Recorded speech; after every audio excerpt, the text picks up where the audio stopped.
వందే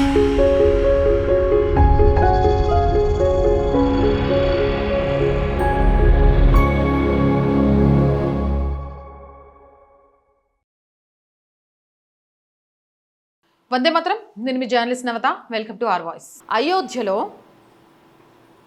ఉద్యోగులు చేసిన డబ్బాష, అత్యాశ ఈరోజు సనాతన హైందవ ధర్మాన్ని అయోధ్యలో రామమందిరం కూడా నిర్మించకూడదు అని అన్నవాళ్ళు ఎగతాళి చేసే పరిస్థితికి కారణమైంది. సరే, అది కాసేపు పక్కన పెట్టేస్తే, పార్లమెంట్లో మొన్న మీ అందరికీ తెలిసిందే, రాహుల్ గాంధీ అండ్ కో వాళ్ళ టీం, స్వతంత్ర అభ్యర్థి కానివ్వండి, లేకపోతే సమాజ్వాదీ పార్టీకి సంబంధించిన వాళ్ళు కానివ్వండి, ఒక స్కిట్ చేశారు. అసలు ఈ అయోధ్య రామ మందిరంలోని చోరీతో ఎలాంటి సంబంధం లేని ఒక సాధువు వేషాన్ని వేసి కూర్చోబెట్టి, సాధువులు అర్చకులే అక్కడ దొంగతనం చేసినట్టుగా చూపించడంతో పాటు అత్యంత దారుణంగా దేవుడి ఫోటోతో వాళ్ళ కాళ్ళను పట్టించుకున్నారు. ఆ తర్వాత వాళ్ళను కొడుతూ చాలా అసహ్యంగా బిహేవ్ చేశారు. వీళ్ళకు అయోధ్యలో రాముల వారిని ప్రతిష్ఠించడమే ఇష్టం లేదు. కానీ ఈరోజు రామ మందిరం మీద చాలా ప్రేమ వచ్చింది. ఎందుకంటే ఉత్తరప్రదేశ్ ఎన్నికలు, ఆ ఎన్నికలలో ఓటు బ్యాంకు కోసం, హిందువుల ఓట్లను చీల్చడం కోసం వీళ్ళు చేసిన అతిపెద్ద ప్రయత్నం. సరే, దాని గురించి కాసేపు పక్కన పెడితే, ఇప్పుడు రాహుల్ గాంధీ అండ్ కో టీంని ఒకటే ప్రశ్న. సార్, రాహుల్ గాంధీ గారు, సోమవారం పార్లమెంట్ సమావేశాలు మళ్ళీ ఉండబోతున్నాయి. మరి ఆ సమావేశంలో ఈరోజు మీరు ఒక మసీదు లేకపోతే దర్గా అంటారో, దాన్ని ఏమంటారో, అది ఒక సెట్ వేసి ఒక ఇమామును తయారు చేయించి అక్కడ కూర్చోబెట్టి 300 కోట్లకు పైగా కుంభకోణం చేశాడు కాబట్టి అదే ఉత్తరప్రదేశ్లో ఆయన్ని కూడా అలానే కొడుతూ వాళ్ళ పుస్తకాన్ని పట్టుకున్నప్పుడు మీ కాళ్ళు మొక్కించుకొని అదే లెవెల్లో ఒక స్కిట్ చేయగలుగుతారా? చేసే ధైర్యం, దమ్ము మీకుందా? ఎందుకక్క అయోధ్య రామ మందిరానికి సంబంధించి అంటే అక్కడ జరిగింది కాబట్టి తెలిసింది, దాని గురించి వాళ్ళు మాట్లాడారు. ఇప్పుడు నువ్వు వర్క్ బోర్డునో లేకపోతే దర్గానో మసీదునో ఎందుకు పట్టుకొస్తున్నావు ఈ విషయంలో అనంటే, ఉత్తరప్రదేశ్ బరేలీలోని వర్క్ బోర్డ్ ఆస్తుల ఆక్రమణ మరియు భారీ కుంభకోణం వార్త ఇప్పుడు దేశవ్యాప్తంగా సంచలనంగా మారింది. బరేలీలో 320 కోట్ల వర్క్ ల్యాండ్ స్కామ్ జరిగింది. దీనికి సంబంధించిన ఆధారాలను కూడా సమర్పించారు. ఉత్తరప్రదేశ్లోని బరేలీ ఈ అక్రమాలకు సంబంధించి గత సమాజ్వాదీ పార్టీ హయాంలోనే 100 కోట్ల రూపాయల అక్రమాలు, ఆక్రమణలు జరిగాయని ఆల్ ఇండియా ముస్లిం జమాత్ జాతీయ అధ్యక్షుడు మౌలానా షహబుద్దీన్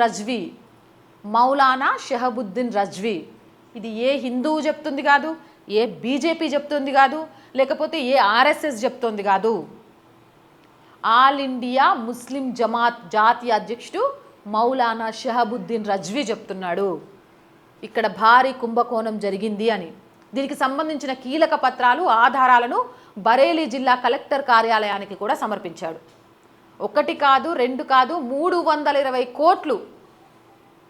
ఇది కేవలం 2 వర్క్ ఆస్తులకు సంబంధించింది. దీని మీద విచారణ చేపట్టాలని చెప్పారు. సమాజ్వాదీ పార్టీ అధినేత అఖిలేష్ యాదవ్, ఇతర నాయకులు దీనికి సంబంధించి మాట్లాడాలి, ఆధారాలు చూపించాలి అని సవాల్ విసిరారు. ఇప్పుడు పూర్తి ఆధారాలతోటి కలెక్టర్ని కలిసి విచారణ కోరుకోవడం కోసం ఇచ్చారు. రామ మందిర విరాళాలలో కేవలం 2.5 నుంచి 3 కోట్ల అక్రమాలు జరిగాయని ప్రశ్నించిన సమాజ్వాద్ పార్టీ, అలాగే దాన్ని ఒక స్కిట్ రూపంలో ప్రదర్శించిన వాళ్లకు సహకరించిన కాంగ్రెస్ పార్టీ ఈరోజు వర్క్ బోర్డులో జరుగుతున్న 100 కోట్ల అతిపెద్ద కుంభకోణంపై ఎందుకు మౌనంగా ఉందో సమాధానం చెప్పాలి. ఇది కూడా రజ్వీ నిలదీసి మరీ అడుగుతున్నారు. ఇప్పుడు ట్విస్ట్ ఏంటంటే, ఈ వర్క్ భూముల ఆక్రమణ అనేది ఇప్పటి వరకు కలెక్టర్ల చుట్టూ అటు ఇటు తిరిగింది. ఇప్పుడు నిష్పక్షపాతంగా విచారణ జరగాలి అని యూపీ ముఖ్యమంత్రి యోగి ఆదిత్యనాథ్ కోర్టుకు వెళ్ళింది. దీనికి సంబంధించి స్వయంగా రజ్వీని లేఖ రాశారు. రాబోయే రోజుల్లో ఈ 2 కాదు, మిగిలిన ఆస్తుల అక్రమాలు, ఆధారాలు కూడా ఉన్నాయి, వాటిని కూడా బయట పెడతామని చెప్పారు.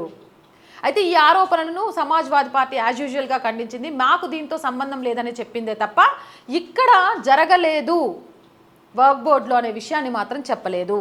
ఇది ఒక్కటే కాదు, అజ్మీర్ దర్గాలో కూడా భారీ కుంభకోణం జరిగినట్టు బయటకు వచ్చింది. ఈరోజు వర్క్ భూములలో కుంభకోణాలు బయటకు వస్తున్నాయి, అజ్మీర్ దర్గాలో జరిగిన కుంభకోణాలు బయటకు వస్తున్నాయి, ఇలాంటివి చాలా బయటకు వస్తున్నాయి.